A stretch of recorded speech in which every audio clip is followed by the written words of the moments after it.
Good morning. આપણે chapter number 5ની શરૂઆત કરી હતી. ચેપ્ટર નંબર 5 સપુષ્પ વનસ્પતિની બાહ્યકાર વિદ્યા, અને એ સપુષ્પ વનસ્પતિની બાહ્યકાર વિદ્યાની અંદર આપણે બે ટોપિકની ચર્ચા કરી હતી. બે ભાગ હતા, એક મૂળતંત્ર હતા અને બીજું પ્રરોતંત્ર હતું. મૂળતંત્ર છે એ મૂળતંત્રની સંપૂર્ણ રચના આપણે ભણી ગયા. આજે આપણે પ્રરોતંત્ર ભણીશું. પ્રરોતંત્ર આપણે થોડીક સમજ મેળવી હતી કે જમીનની ઉપરનો ભાગ પ્રરોતંત્ર તરીકે ઓળખવામાં આવે છે. પ્રરોતંત્રની ઉત્પત્તિ બીજની ગર્ભધરીના ભ્રૂણાગ્રહમાંથી થતી જોવા મળશે. પ્રરોતંત્રની અંદર આપણને પ્રકાંડ, ગાંઠ, બે ગાંઠ વચ્ચેના અંતરને આંતરગાંઠ, પ્રકાંડ અને પર્ણદંડની કક્ષમાં કક્ષકલિકા જોવા મળશે. ગાંઠ ઉપરથી પર્ણની ઉત્પત્તિ જોવા મળશે. અગ્ર બાજુએ અગ્ર કલિકા જોવા મળશે. તે ઉપરાંત આપણે પુષ્પની વાત કરી હતી અને ફળ. બરાબર, એટલે કે પ્રરોતંત્રની અંદર આટલા ભાગના સમાવેશ થતો જોવા મળે છે એ આપણે વાત કરી ચૂક્યા. અને એને અનુલક્ષીને આપણે સૌથી પહેલાં ટોપિક ભણીશું, પ્રકાંડની વાત કરીશું. આ જે પ્રકાંડ છે એ પ્રકાંડના સામાન્ય કાર્ય જોઈએ તો પ્રકાંડ છે એ પ્રકાંડ વનસ્પતિને ટટ્ટાર ઊભી રાખવા માટે મદદરૂપ બને છે. જમીનમાંથી શોષાયેલા પાણી અને ખનિજ દ્રવ્યોનું દૂર દૂર સુધી વહન કરવાનું કાર્ય કરે છે. તે ઉપરાંત જે પ્રકાંડ છે એ પ્રકાંડ પર જે પર્ણ છે એ પર્ણને વ્યવસ્થિત રીતે ગોઠવવાનું કાર્ય કરે છે. બે ગાંઠ વચ્ચે જે આંતરગાંઠ છે એની લંબાઈ છે એ પણ વ્યવસ્થિત રીતે હોય છે, એક સરખા પ્રકારની હોય છે. પર્ણ પણ એ રીતે ગોઠવવામાં આવે છે કે જેથી એને પૂરતો સૂર્યપ્રકાશ વ્યવસ્થિત રીતે મળી શકે એ રીતે ગોઠવવાનું કાર્ય કરે છે. પાણી અને ખનિજ દ્રવ્ય છે એના વહનના કાર્ય સાથે પણ સંકળાયેલી જોવા મળશે. તો આ થયા પ્રકાંડ છે એના સામાન્ય કાર્ય. પરંતુ આપણે મૂળના સામાન્ય કાર્ય સિવાય આપણે રૂપાંતરો ભણ્યા. એ રીતે અહીંયા પણ પ્રકાંડ છે એ પ્રકાંડના રૂપાંતરો ભણવાના છે. એટલે પ્રકાંડ છે એ પ્રકાંડ સામાન્ય કાર્ય સિવાય અન્ય કાર્ય માટે રૂપાંતર થયેલ હોય છે. તો એને આધારે આપણે પ્રકારના રૂપાંતરો વિશે અભ્યાસ કરવાનો છે. સૌથી પહેલાં આપણે ખોરાક સંગ્રહ માટેના રૂપાંતરોની વાત કરીએ. ખોરાક સંગ્રહ માટેના રૂપાંતરોમાં ઉદાહરણ આવે છે આદુ, બટાકા, સુરણ, અળવી, વજ્રકન, એનો સમાવેશ થાય છે. તો એને આધારે આપણે સૌથી પહેલાં આદુની વાત કરીએ. આદુ છે, હવે સામાન્ય રીતે આપણે એવું કહીએ છીએ કે પ્રકાંડ છે એ પ્રકાંડ જમીનની બહાર છે, આપણે એવું કહીએ. તે ઉપરાંત ગાંઠ પણ છે, આંતરગાંઠ પણ છે, અગ્રકલિકા, કક્ષકલિકા છે, એ બધી જ રચના છે અને એ લંબ અક્ષે છે એવું આપણને ખબર છે. પરંતુ અહીંયા આદુની અંદર પ્રકાંડ છે એ પ્રકાંડ જમીનની અંદર અનુપ્રસ્થ એટલે આડું ગોઠવાઈ જાય છે. તેમાં ગાંઠ પણ જોવા મળશે, આંતરગાંઠ પણ જોવા મળશે, સલ્કી પર્ણ પણ જોવા મળશે અને તેનામાંથી અસ્થાનિક મૂળની ઉત્પત્તિ થતી જોવા મળશે. પ્રકાંડ છે અને પ્રકાંડ પરથી જે મૂળ ઉદ્ભવે એને આપણે કયા મૂળ કીધા હતા? અસ્થાનિક મૂળ. બરાબર. તો આમ આપણે એની આકૃતિ જોઈએ તો પ્રકાંડ છે એ પ્રકાંડ અનુપ્રસ્થ સ્થિતિમાં જમીનની અંદર છે. તેની અંદર આ રીતે ગાંઠ જોવા મળે છે. આદુની આકૃતિ દોરી છે. તેનામાં સલ્કી પર્ણ પણ જોવા મળશે.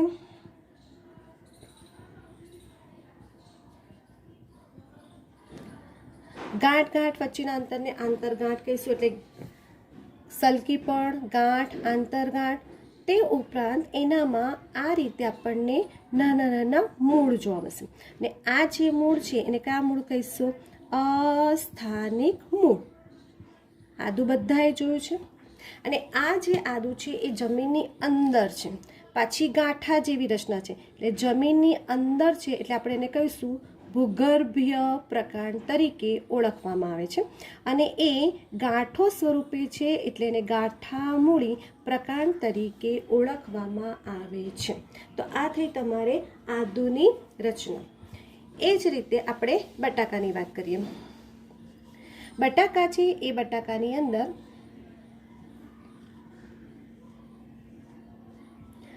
સલ્કી પર્ણ છે, એ સલ્કી પર્ણની કક્ષમાંથી શાખાનું સર્જન થાય. બરાબર. હવે આ જે શાખા છે એટલે પ્રકારનો જ ભાગ થયો. આ શાખા જમીનની અંદર તરફ જાય છે અને એ શાખાનો અગ્રભાગ ખોરાકનો સંગ્રહ કરે છે અને ખોરાકનો સંગ્રહ કરી ગોળ કે લંબગોળ આકારની રચના બનાવે છે. અને આ ગોળ કે લંબગોળ આકારની જે રચના છે એને બટાકા તરીકે ઓળખવામાં આવે છે. આ જે બટાકા છે એ બટાકાની આપણે આ રીતે આકૃતિ જોઈએ. બટાકા છે એ બટાકા બધાએ જોયા અને એની અંદર આપણે ધ્યાનથી જુઓ તો આ રીતની એની અંદર રચના જોવા મળશે. આંખ જેવી રચના જોવાય છે, તો એને આંખ તરીકે ઓળખવામાં આવે છે. અને આ આંખ છે એ આંખ વાનસ્પતિક પ્રજનનના કાર્ય સાથે સંકળાયેલી હોય છે. એટલે આ આંખને કાપીને જમીનમાં રોપો તો તેનું અંકુરણ થઈ નવા બટાકાનું નિર્માણ થાય છે. તમે ઘરે પણ 10-12 દિવસ બટાકા પડ્યા હોય તો એની અંદર સફેદ આવી અંકુરિત રચના જોવા મળે છે. તો આમ આંખ એ વાનસ્પતિક પ્રજનનના કાર્ય સાથે સંકળાયેલી જોવા મળે છે. આદુની જેમ જ રચના હળદરમાં જોવા મળશે. બટાકા છે એ બટાકાને ગ્રંથિલ પ્રકાંડ તરીકે પણ ઓળખવામાં આવે છે. આમ ખોરાક સંગ્રહ માટેના રૂપાંતરો પૂરા થયા. હવે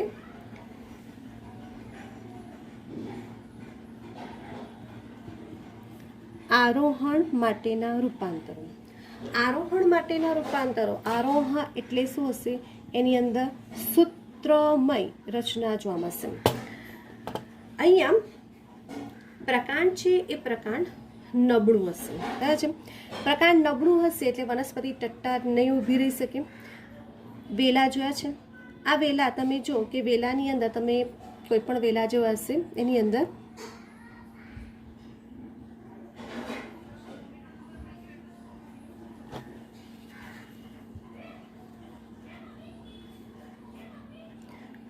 આવી રીતે સૂત્ર જેવી રચના જોવા મળે છે. બરાબર.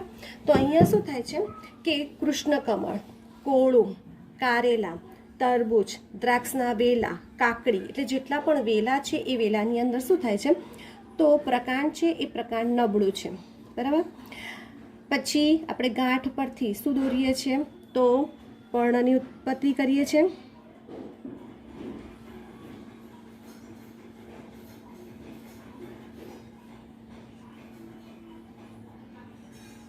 બરાબર. અહીંયા પ્રકાંડ અને પર્ણદંડની કક્ષમાં શું હોય છે? કક્ષકલિકા. સામાન્ય રીતે કક્ષકલિકાનું શેમાં રૂપાંતર થાય છે? શાખામાં. પરંતુ કેટલીક નબળા પ્રકાંડ ધરાવતી વનસ્પતિ છે એ વનસ્પતિમાં કક્ષકલિકા છે એ કક્ષકલિકા સંવેદનશીલ સૂત્રમાં રૂપાંતર પામે છે અને એ કોઈ પણ આધાર સાથે આ રીતે વીંટળાઈ જાય અને તેને આરોહણમાં મદદ કરે છે. તો આ થયા તમારે આરોહણ માટેના રૂપાંતર. ઉદાહરણ તમારે છે કાકડી છે, કોળું, તરબૂચ, કૃષ્ણકમળ, કારેલા, દ્રાક્ષના વેલા એના ઉદાહરણ છે. ત્રીજા નંબર પર આવે છે રક્ષણ માટેના રૂપાંતરો. રક્ષણ માટેના રૂપાંતરો એટલે એની અંદર શું હશે તો કંટક જેવી રચના જોવા મળશે. કંટક. અને આ જે કંટક છે એ કંટક આપણને આ કંટક છે એ કંટક તો પ્રકાંડના કેટલાક ભાગ એ કંટકમાં રૂપાંતર પામે છે. તો કેવી રીતે હશે તો જો આપણી પાસે એક પ્રકાંડ છે. બરાબર. આ પ્રકાંડની આ કઈ કલિકા છે? અગ્રકલિકા છે. આ બીજું પ્રકાર છે. એ પ્રકારની અંદર આ કઈ કલિકા છે? કક્ષ કલિકા. બરાબર. એટલે આપણી પાસે બે કલિકા થઈ, એક અગ્ર કલિકા અને બીજી કક્ષ કલિકા. તો કેટલીક વનસ્પતિ છે એ વનસ્પતિમાં પ્રકાંડ છે એ પ્રકારના ભાગ એટલે કે અગ્ર કલિકા અને કક્ષ કલિકા છે એ તીક્ષ્ણ અણીદાર કંટકમાં રૂપાંતર પામે છે. અને કરમદી છે એ કરમદીની અંદર અગ્ર કલિકા આ રીતે કંટકમાં રૂપાંતર પામે છે. મહેંદી અને દાડમ જેની અંદર કક્ષ કલિકા આ રીતે કંટકમાં રૂપાંતર પામે છે. એટલે રક્ષણ માટેના રૂપાંતરમાં તે વનસ્પતિ છે એ વનસ્પતિ ચડતા ઢોર સામે રક્ષણ મેળવવા માટે તેના કેટલાક ભાગો છે તે કંટકમાં ફેરવી દે છે. કરમદી છે એ કરમદીની અંદર અગ્ર કલિકા છે. કરમદી અને એ કરમદીની અંદર અગ્ર કલિકા કંટકમાં રૂપાંતર પામે છે. અને મહેંદી છે, દાડમ છે એની અંદર કક્ષ કલિકા કંટકમાં રૂપાંતર પામે છે. અહીંયા મહેંદી આપણે ઘરની આસપાસ વાળ બનાવવા માટે થાય છે. બરાબર છે. અને એ મહેંદીની અંદર તમે કંટક ધ્યાનથી જોશો તો તમને નહીં જોવાય. એ મહેંદીની જે રચના છે એનામાં શું હોય છે કે જે કંટક છે ને એ કંટક ઉપર પર્ણ હોય છે. આ એની વિશેષતા છે. એટલે આપણને કંટક જોવાતા નથી કારણ કે એ કાંટાની ઉપર શું છે પર્ણનું નિર્માણ થાય છે. એટલે એ સુશોભન માટે પણ ઉપયોગમાં લેવામાં આવે છે અને કોઈ પણ ઢોર એને ચડતા નથી. તો આ રીતે રક્ષણ માટેના રૂપાંતરોમાં એક ઉદાહરણ કરમદી અને બીજું મહેંદી અને દાડમ. એટલે તમે અહીંયા લખી શકો કે પ્રકારના કેટલાક ભાગ કંટકમાં રૂપાંતર પામે છે જે રક્ષણ મેળવવાના કાર્ય સાથે સંકળાયેલા છે. તે ઉપરાંત ગુલાબ છે અને એ જે ગુલાબ છે એ ગુલાબની અંદર કંટક હોય જ છે. પણ એ ગુલાબની અંદર શું થાય છે કે જે કંટક છે ને એ કંટક છાલમાંથી એટલે આ છાલ હોય ને એ છાલમાંથી નીકળે છે. અને એ જે કંટક છે એ કંટકને છાલ સૂળ તરીકે ઓળખવામાં આવે છે. તો અહીંયા તમારે એક્સ્ટ્રા ઉદાહરણ ભણાયા છે જેમાં તમારે મહેંદી, દાડમ, ગુલાબ એ બધા જ ઉદાહરણો છે એ મેં જરા એક્સ્ટ્રા કીધા છે. પણ આ રીતની રચના હોય એને ધ્યાનમાં લેવાનું. તમારી ચોપડીમાં બીજા ઉદાહરણ લીંબુ અને બોગનવેલ આપેલા છે. પણ અહીંયા વાક્ય રચના તમારી શું હશે કે ચડતા ઢોર સામે રક્ષણ મેળવવા માટે પ્રકારના કેટલાક ભાગો કંટકમાં રૂપાંતર પામે છે. ચોથા નંબરનું હશે પ્રકાશ સંશ્લેષણ.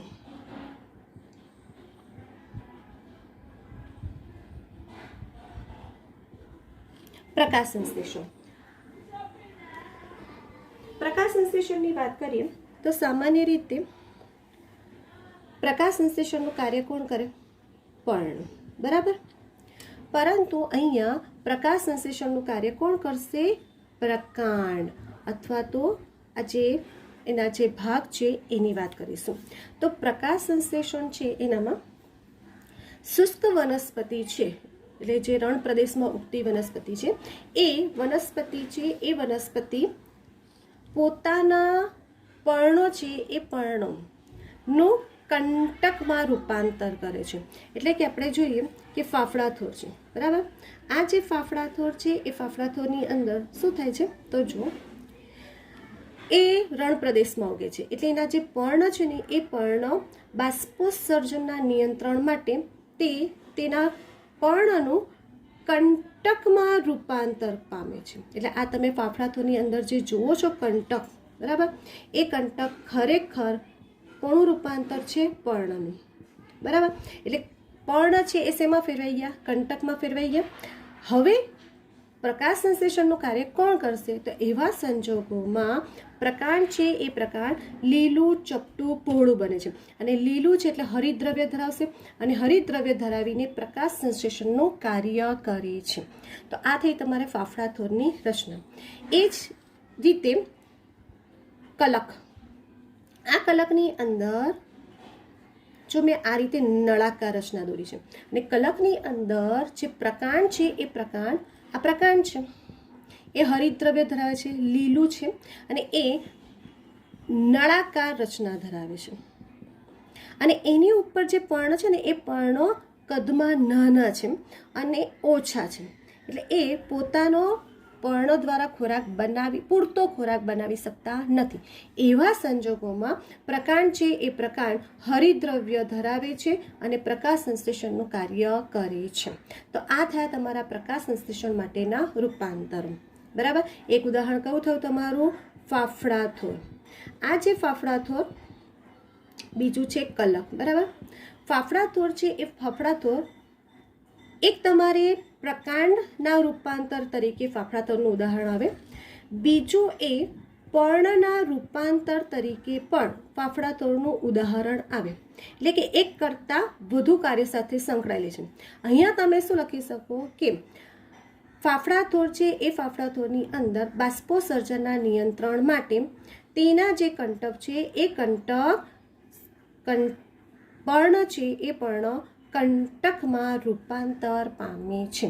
એટલે તમને ફાફડાથોર છે એ ફાફડાથોરનું બે રીતે તમને લખાણ થાય. એક પ્રકાશ સંશ્લેષણની દ્રષ્ટિએ અને બીજું પર્ણના જે રૂપાંતર છે એમાં રક્ષણની દ્રષ્ટિએ. એટલે કે એક કરતાં વધારે કાર્ય સાથે સંકળાયેલ વનસ્પતિનું ઉદાહરણ આપો તો એક ફાફડાથોર આવે. અને એ ફાફડાથોર જો પ્રકારની દ્રષ્ટિએ લખીશું તો પ્રકાશ સંશ્લેષણ અને જો પર્ણની દ્રષ્ટિએ લખીશું તો રક્ષણ માટેના રૂપાંતર.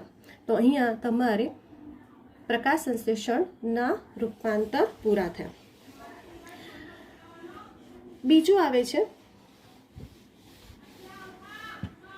વાનસ્પતિક પ્રજનન માટેના રૂપાંતરો. વાનસ્પતિક પ્રજનન માટેના રૂપાંતરો. હવે અહીંયા શું થાય છે કે પ્રકાંડ છે એ પ્રકાંડના કેટલાક ભાગ પ્રજનનની ક્રિયા કરી નવા છોડનું નિર્માણ કરે છે. કેવી રીતે જોઈએ તો જો ઘાસ, અબૂટી, બ્રહ્મી, ઘાસ, અબૂટી, બ્રહ્મી. બરાબર. તમે ગાર્ડનમાં જાઓ છો અને એ ગાર્ડનમાં તમે જો કે ઘાસ ઉગેલું હોય છે. બરાબર છે. આ રીતે ઘાસ ઉગેલું હોય છે, આ રીતે. બરાબર. હવે તમે જ્યારે ઘણીવાર આમ ઘાસને ઉખાડવા જાઓ છો ત્યારે એક સાથે બીજું પણ ઉખડી જાય છે. તેનું કારણ શું હોય છે? તો એની અંદર કેવી રચના હોય છે? તો તેની અંદર પ્રકાંડ. બરાબર છે. અહીંયા દોરું છું હું, અહીંયા પ્રકાંડ. પછી આ મૂળ દોરું છું. હવે અહીંયા શું થશે કે તેની કક્ષકલિકા. બરાબર. હવે આ કક્ષકલિકા થઈ. અહીંયા એક પર્ણ દોરી દઉં. બરાબર છે ઉદાહરણ માટે. આ કક્ષકલિકા છે એ કક્ષકલિકામાંથી શેનું નિર્માણ થાય? શાખાનું. તો આ કક્ષકલિકામાંથી લાંબી પાતળી શાખાનું નિર્માણ થાય. બરાબર છે. એટલે અહીંયા લાંબી અને પાતળી શાખાનું નિર્માણ થાય. હવે શાખા છે એટલે એની અંદર શું હશે? ગાંઠ હશે, આંતરગાંઠ હશે. અને એ જમીન સાથે સ્થાપિત થઈ ગઈ. જમીન સ્થાપિત થઈ ગઈ અને એ શાખા છે પ્રકારનો ભાગ છે. એટલે કે આ મૂળનું સર્જન થશે, અસ્થાનિક મૂળનું સર્જન થશે અને ફરી એ નવા છોડનું નિર્માણ કરે છે. અને આ રીતે શું થાય છે? ઘાસ આખા મેદાનમાં ફેલાઈ જાય છે. તો આ જે રચના છે, જે શાખાનું નિર્માણ થયું અને એ શાખા દ્વારા નવા છોડનું નિર્માણ થયું, એને કહેવાય છે ભૂસ્તારી. કઈ રચના કહેવામાં આવે છે? ભૂસ્તારી તરીકે ઓળખવામાં આવે છે. તો ઘાસ, અબૂટી અને બ્રાહ્મીની અંદર આ રચના જોવા મળશે. બીજું છે જલજ વનસ્પતિ. જલજ વનસ્પતિ જળ શૃંખલા છે અને જળ કુંભી છે. જળ શૃંખલા અને જળ કુંભી. જળ શૃંખલા અને જળ કુંભી જે આઇકોનિયા, જળ કુંભી એટલે આઇકોનિયા તરીકે ઓળખવામાં આવે છે. એની અંદર શું થાય છે? તો જો સેમ એ જ રચના છે. અહીંયા આ પ્રકાંડ દોરું છું. હવે કઈ કલિકા થઈ? તો આપણી કક્ષકલિકા થઈ. આ કક્ષકલિકામાંથી શાખાનું સર્જન થાય. હવે એ શાખા હું દોરું છું તો તમે જુઓ કે પેલામાં પણ કક્ષકલિકામાંથી શાખાનું સર્જન કર્યું હતું અને અહીંયા પણ શાખાનું સર્જન કર્યું. પેલી કક્ષકલિકામાંથી જે શાખા હતી કેવી હતી, લાંબી અને પાતળી હતી, અને આની જે કક્ષકલિકા છે એ કક્ષકલિકા કેવી છે, તો ટૂંકી અને જાડી. એટલે આ શબ્દ ધ્યાનમાં રાખવાનો છે. ટૂંકી અને જાડી શાખાનું નિર્માણ થાય, પછી એ અસ્થાનિક મૂળનું સર્જન કરે અને નવા છોડનું નિર્માણ કરે. તો આ જે રચના છે, જે ટૂંકી અને જાડી રચના છે, તેને ભૂસ્તારિકા તરીકે ઓળખવામાં આવે છે. ક્લિયર? તો અહીંયા થયું તમારે બીજું ઉદાહરણ, જલજ વનસ્પતિનું જળ શૃંખલા અને આઇકોનિયા. ત્રીજું છે કે કેટલીક વનસ્પતિ છે એ વનસ્પતિ આ રીતનું છે, બરાબર છે. એ વનસ્પતિના મુખ્ય ધરીના